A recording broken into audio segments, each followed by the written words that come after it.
بزرگوں، دوستوں اور بھائیوں، السلام علیکم ورحمۃ اللہ تعالی وبرکاتہ۔ اللہ تبارک و تعالیٰ کا فضل و کرم ہے کہ اللہ تعالیٰ نے ہمیں مسلمان پیدا کیا، اسلام کی نعمت عطا فرمائی، ایمان کی نعمت عطا فرمائی۔ اس اسلام اور ایمان کے کچھ تقاضے ہیں، اور وہ یہ کہ بنیادی طور پر اس کو اس لفظ میں تعبیر کیا جا سکتا ہے کہ بنیادی تقاضا یہ ہے کہ انسان اپنی زندگی نبی کریم صلی اللہ علیہ وسلم کی تعلیمات کے مطابق گزارے، اتباع سنت کو اپنا شعار بنائے، اپنا مقصد بنائے، اور زندگی کے ہر شعبے میں رسول کریم صلی اللہ علیہ وسلم کی پیروی کرنے کی پوری کوشش کرے۔ اب جیسا کہ آپ حضرات کو معلوم ہے اور میں کئی بار عرض بھی کر چکا ہوں کہ نبی کریم صلی اللہ علیہ وسلم کی پیروی صرف عبادات میں نہیں ہے۔ عبادات بے شک بہت بڑا اعلیٰ عمل ہے، نماز، روزہ، حج، زکوٰۃ، عمرہ، تلاوت، ذکر، تسبیح بہت بڑا رکن ارکان ہے دین کے، لیکن دین ان میں منحصر نہیں ہے۔ دین نے اور نبی کریم صلی اللہ علیہ وسلم نے ہمیں جہاں نماز پڑھنے کا طریقہ بتایا اور اس کی تاکید فرمائی، اور روزے کا، حج کا اور زکوٰۃ کا حکم دیا، وہاں آپ نے اپنے قول و فعل سے اس بات کی بھی تعلیم دی کہ ہر مسلمان دوسرے مسلمان کا بھائی ہے۔ المسلم اخو المسلم،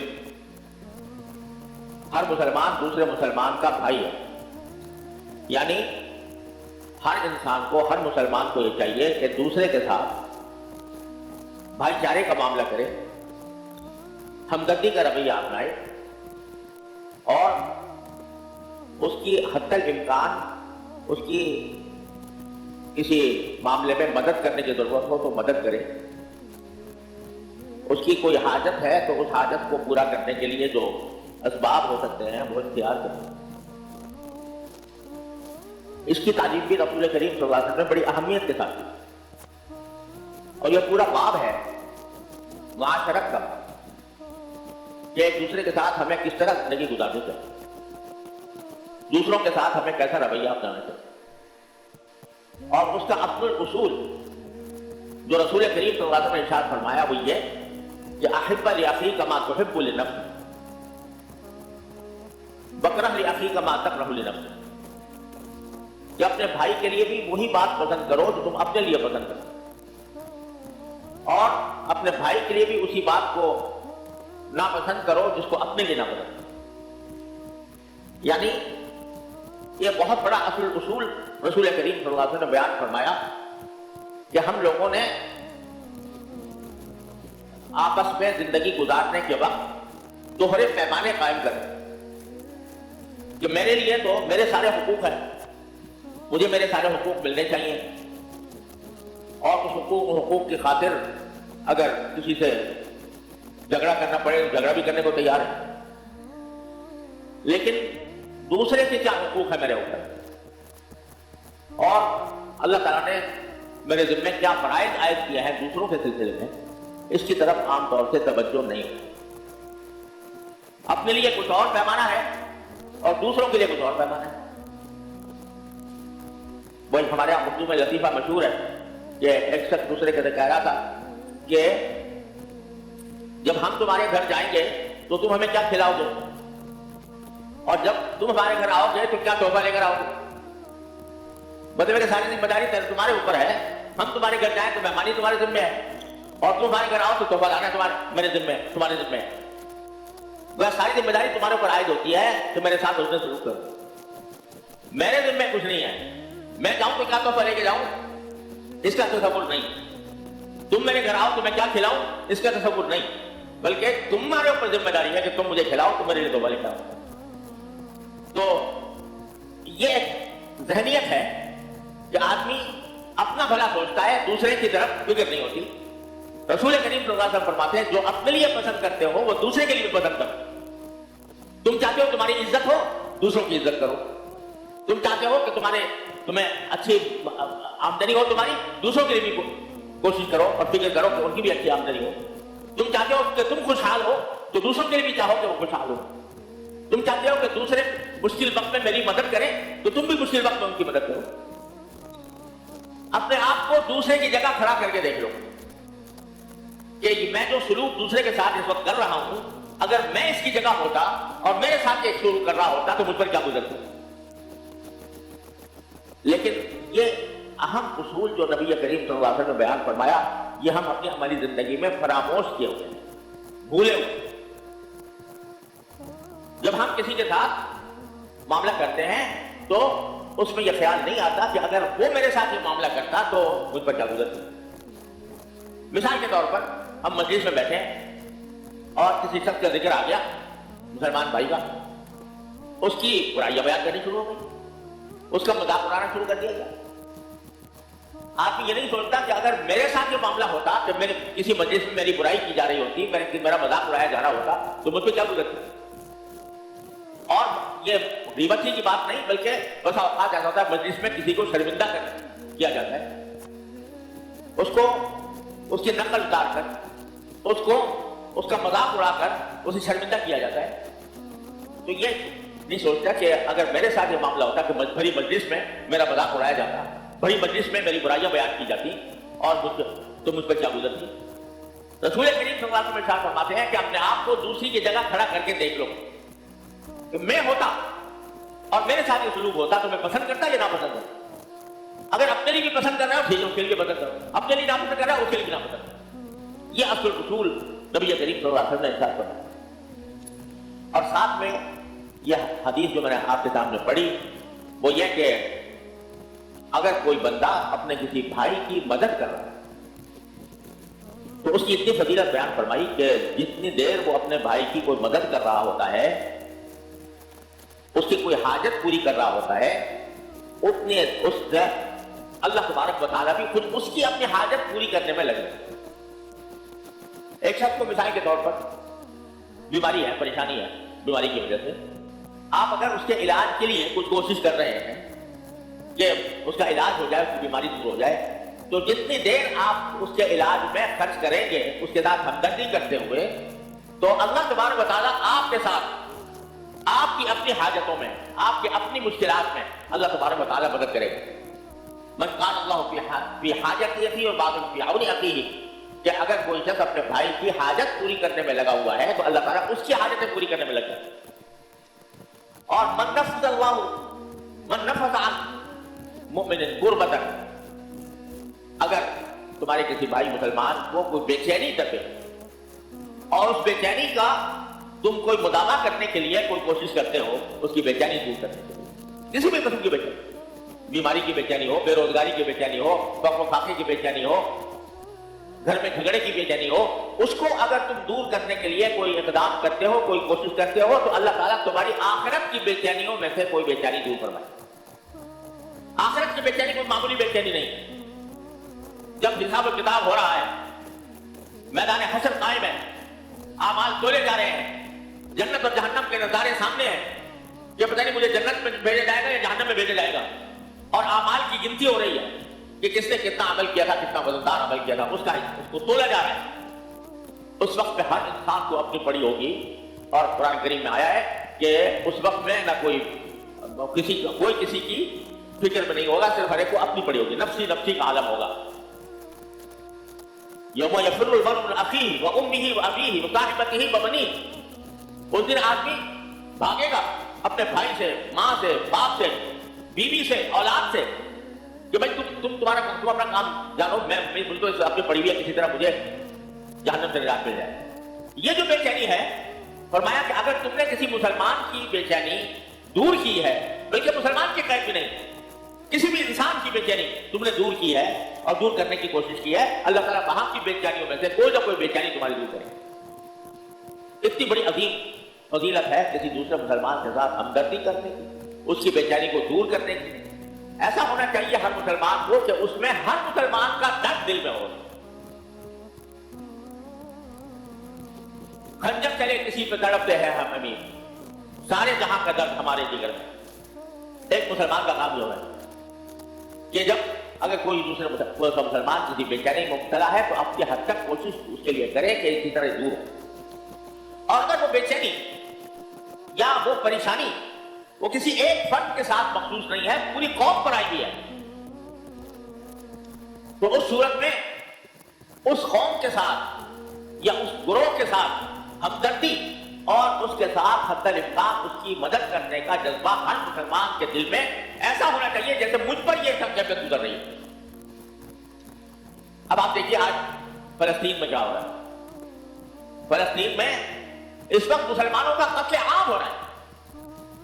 इतना कत्लेआम हो रहा है कि छोटे छोटे बच्चे जो अभी अभी पैदा हुए हैं उनका नाम भी रखा नहीं गया, उनको बमों से उड़ाया जा रहा है। अस्पतालों पर हमले हो रहे हैं। अस्पतालों में जहां सारी दुनिया का कानून है, बैनुल अक़वामी कानून के जंग की हालत में सारी दुनिया की इस कानून को मानती है कि अस्पतालों पे हमले नहीं किए जाए, मगर अस्पतालों पे हमले हो रहे हैं। अस्पतालों के उन शोबों पर हमले हो रहे हैं जो आईसीयू कहलाते हैं, इंटेंसिव केयर यूनिट, जिसमें कोई आदमी बिल्कुल ऐसे वक्त में दाखिल किया जाता है जब उसकी जान पर बनी हुई होती है और उस वक्त उसका खास इलाज किया जाता है। वहां जो जेर इलाज है उनके ऊपर बमबारी करके उनको खत्म किया जाता है। अब तक 35,000 से ज्यादा मर्द, बच्चे, औरतें शहीद हो चुके हैं। 35,000 से ज्यादा। ये तादाद कोई मामूली तादाद नहीं है। इतना दुनिया की तारीख पर नजर डाल कर देखिए तो 6 महीने के अंदर अंदर ये इतनी बड़ी तादाद में शुहदा, ये कोई मामूली वाक़या नहीं है, तारीख का अनोखा वाक़या है।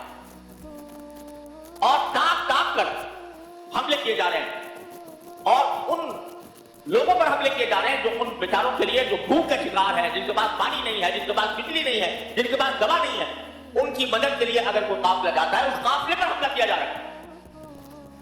इंसानियत की सारी कदरों को पामाल करके, इंसानियत के हर वस को रौंद कर इस वक्त इजराइल एक ऐसा जुनूनी दुश्मन बना हुआ है, फलस्तीनी का नहीं पूरे आलम इस्लाम का दुश्मन बना। और वो रोज हम नजारे देखते हैं जिनके बारे में अक्सर बेशतर आजकल तो सोशल मीडिया के अंदर कोई चीज छुपी नहीं रहती, सब नजारे आपके सामने आ रहे हैं। बच्चों को किस तरह जमा किया गया, इंसान औरतों को किस तरह जमा किया गया, किस तरह भूख को मारा जा रहा है, पापों की कैफियत आ गई है। जो लोग बाहर से इमदाद भेजते हैं वो इमदाद को नहीं पहुंचाने दिया जा रहा। एक इलाके से शहरियों को आखिर में जाकर रफा के इलाके में मुंतकिल किया गया था कि वहां पर वो सुकून से रह सके। लड़ाई गजा के अंदर हो रही है, गजा के दूसरे इलाकों में रफा के अंदर आकर 12 लाख से 13 लाख मुसलमान मुंतकिल किए गए, खैमों में वो जिंदगी गुजार रहे हैं। उनके ऊपर अब हमले शुरू कर दिए गए। जिस रास्ते से रफा के रास्ते से इमदाद पहुंचाई जा रही थी वो रास्ता बंद किया जा रहा है। ये सारे मंजर हम अपनी आंखों से देख रहे हैं। और इस हादसे से ज्यादा बड़ा हादसा ये है कि सारे मुसलमान मुल्कों का हुक्मरान, उनके कान पर जूं नहीं भीग रही, उनकी इंसानी गैरत, इस्लामी गैरत का जनाजा निकल गया और किसी के कोई ईमानी गैरत भी नहीं जागती, किसी की इंसानी गैरत भी नहीं जागती कि इन मजलूम मुसलमानों की असलहा से मदद करे।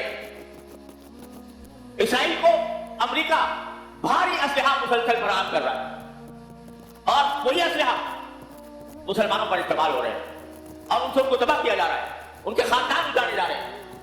लेकिन सारे मुसलमान मुल्क, मैं हैरान होता हूं बावकात के गैर मुस्लिम मुल्कों में, अमेरिका में, बरतानिया में, जर्मनी में, बहुत से यूरोपीय मालिक में इतने बड़े बड़े मुजाहरे हो रहे हैं इसराइल के जुल्म के खिलाफ कि जिसकी कोई इंतहा नहीं, और नारे लगाए जा रहे हैं, इसराइल के झंडे जलाए जा रहे हैं, ये सब कुछ हो रहा है। मगर गैर मुस्लिम मुल्कों, मुसलमान मुल्क खामोश बैठे, मुसलमान मुल्कों के कानों पर जूं नहीं रींगती, उनकी कोई रगे हमीयत नहीं जागती, उनको कोई गैरत नहीं आ रही और वो आंखों से तमाशा देख रहे हैं, तमाशाई बनकर देख रहे हैं। इस पर जितना हसरत और जितने अफसोस का इजहार किया जाए कम है। ये तो हुक्मरानों की बात है। अल्लाह ताला से फरियाद कर सकते हैं, या अल्लाह इन हुक्मरानों को हिदायत अता फरमा। ये किसी तरह अगर पूरा आलम इस्लाम इकट्ठा होकर मराकश से इंडोनेशिया तक इकट्ठा होकर अगर मुकाबला करे तो इसराइल चंद दिनों का भी नहीं है, मेहमान नहीं है, खत्म हो जाएगा। लेकिन चुप साधे बैठे हैं, इनके पास मसाइल है। एक यमन ने थोड़ा सा बाबुल मंदब का रास्ता बंद किया तो उसकी वजह से इनको कितनी मुसीबतें पेश आ गई है। लेकिन पूरा आलम इस्लाम जिसके पास बड़े मसाइल हैं, असबाब हैं, असलहा हैं, रास्ते हैं, वो खामोश तमाशाई बनकर नजारा देख रहा है। लेकिन हम क्या करें? हकीकत यह है कि बेबसी का ऐसा आलम है, बेबसी का यह आलम है कि हमारे दिल में जज्बात उमड़ते हैं और दिल चाहता है कि किसी तरह अपनी जान कुर्बान कर दें इस जहाज के अंदर, लेकिन रास्ते बंद हैं, पहुंचने का रास्ता नहीं है। इन हालात में हमें क्या करना चाहिए? दिल में तड़प तो मौजूद हो, अगर तड़प मौजूद हो तो वो खुद रास्ते भी निकालती है। मैं आप अपने भाइयों से और बहनों से याद करता हूं कि एक तो उनकी माली इमदाद, यह हर मुसलमान का फर्ज, अपनी इस्ताअत को होता। अल्हम्दुलिल्लाह हमने भी उसका सिलसिला शुरू कर रखा है। मैं हैरान होता हूं उस शख्स पर कि जो खूब कमा रहा, लेकिन उसके दिल में कभी ख्याल नहीं आता कि मैं अपनी आमदनी का कुछ हिस्सा अपने मजलूम भाइयों को भेजूं। रास्ते मौजूद है, ऐसा नहीं है कि रास्ते बंद, रास्ते मौजूद है। अगर वहां जाकर रुकावटें पैदा होती हैं, लेकिन अल्हम्दुलिल्लाह उन रुकावटों के बावजूद मदद पहुंच रही, तो उसमें कोई हिस्सा डालने का जज्बा क्यों पैदा नहीं होता एक मुसलमान के दिल में? चाहे वो 1 रुपए का क्यों ना हो, 10 रुपए का क्यों ना हो, अल्लाह ताला क्या गिनती नहीं देखी जाती, जज्बा देखा जाता है। एक तो इस तरफ ऐसा लगता है कि तवज्जो जितनी होनी चाहिए थी उतनी नहीं है। दूसरी एक चीज जो वक्त खत्म हो रहा है तो मैं मुख्तसर आप हजरात सबसे इंतहाई दर्दमंदाना गुजारिश है कि अगर और कुछ हमारे बस में नहीं है, हमारे पास असलहा नहीं है जो उनको पहुंचा जाए, हमारे पास जाने का रास्ता नहीं है तो वहां पर चले जाए, हमें लड़ना नहीं आता कि जिसकी वजह जाके हम उनकी मदद करें। अगर माली मदद के साथ साथ अगर हम इतना तो कर सकते हैं कि अल्लाह ताला से मांगे, अल्लाह ताला से रुजू करें, अल्लाह तबारक व तआला से उनके लिए फतह और नुसरत की दुआएं करें। ये अल्लाह तबारक व तआला ही का फजल करम है कि 6 महीने से ज्यादा गुजर चुके हैं मगर वो लोग डटे हुए हैं, इतने भारी असलहा के मुकाबले में, इतनी भारी जंग की ताकत के मुकाबले में डट कर मुकाबला कर रहे हैं और अभी तक उनको शिकस्त नहीं दी जा सकी। ये अल्लाह ताला का खास फजल करम है, अल्लाह ताला ही करा रहा है। उससे तो मांगे और ये मांगे कि अल्लाह तबारक व तआला किसी तरह हमारे मुसलमानों को इस मुसीबत से नजात अता फरमा दे। अब मांगने का एक तरीका तो यह है कि हर नमाज के बाद दुआ करें, दिल से बिरते आदमी दुआ करें, दिल पर यह ख्याल मुसल्लत रहे, उससे ये मगर आदमी फिर भूल जाता है, यानी दिल में ख्याल आता भी है मगर भूल जाता है। तो मैं ये एक जहन में तजवीज आई है आप हजरात, उम्मीद है कि उसकी तारीफ फरमाएंगे। हर मुसलमान अपने 24 घंटों में से 10 मिनट फलस्तीन वालों के लिए वक्त कर दे, 10 मिनट। उस 10 मिनट में अल्लाह तबारक व तआला के हुजूर हाजिर होकर क्या करे? आयत करीमा पढ़े, आयत करीमा ला इलाहा इल्ला अंता सुब्हानका इन्नी कुन्तु मिनज़ ज़ालिमीन। ये तजरबा है, एक तो कुरान का वादा है ला इलाहा इल्ला अंता सुब्हानका इन्नी कुन्तु मिनज़ ज़ालिमीन। ये हज़रत यूनुस अलैहिस्सलाम ने मछली के पेट में जाकर ये कलिमात कहे थे, तो उस घुटन में जो मछली के पेट में हज़रत यूनुस अलैहिस्सलाम को पेश आई थी, उसमें आपने जो पुकारा अपने परवरदिगार को ला इलाहा इल्ला अंता सुब्हानका इन्नी कुन्तु मिनज़ ज़ालिमीन। तो कुरान क्या कहता है कि जब उन्होंने इस तरह पुकारा फनज्जयनाहु मिनल गम, हमने उनको उस घुटन से नजात दे दी। इन कलिमात की बदौलत हमने उनको उस घुटन से नजात दे दी। सिर्फ इतना ही नहीं, आगे कुरान कहता है वकज़ालिका नुनजिल मुमिनीन, और हम इसी तरह मोमिनों को नजात दिया करते हैं। क्या मतलब कि क्या हर मोमिन जाएगा मछली के पेट में और फिर वो पड़ेगा और फिर वो उसको अल्लाह ताला नजात देंगे? मतलब यह है कि मोमिनीन के साथ भी हम ये मामला करते हैं कि अगर हमें इस तरह पुकारे कोई उस घुटन के वक्त में, गर्व और बेचैनी के वक्त में हमें पुकारे, तो हम मोमिनीन को नजात दिया करते हैं, इसी तरह जैसे यूनुस अलैहिस्सलाम को नजात दी। जो मेरे भाइयों, गुजारिश ये है कि 10 मिनट हर आदमी